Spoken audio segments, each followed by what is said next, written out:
பாருங்க மக்களே, blood Moon இப்போ தான் ஃபுல்லாக ரெட் கலரில் தெரியுது. இதுக்கு முன்ன குட்டிலாம் ஒயிட்டாக தான் தெரிஞ்சிச்சு.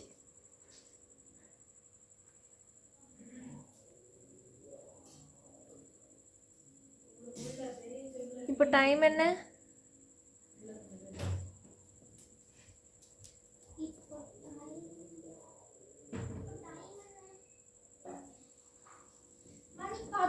இப்போ நைட்டு கரெக்டாக 11 மணி.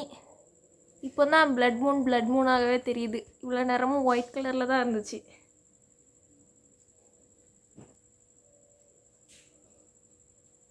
பார்க்குறதுக்கு மார்ஸ் மாதிரி நல்லா சிவப்பாக தெரியுது, ஃபுல் ரெட் கலரில். ஸோ நம்ம சேனலை சப்ஸ்கிரைப் பண்ணிடுங்க. இந்த வீடியோக்கு ஒரு லைக் கொடுங்க. பாய் பாய்.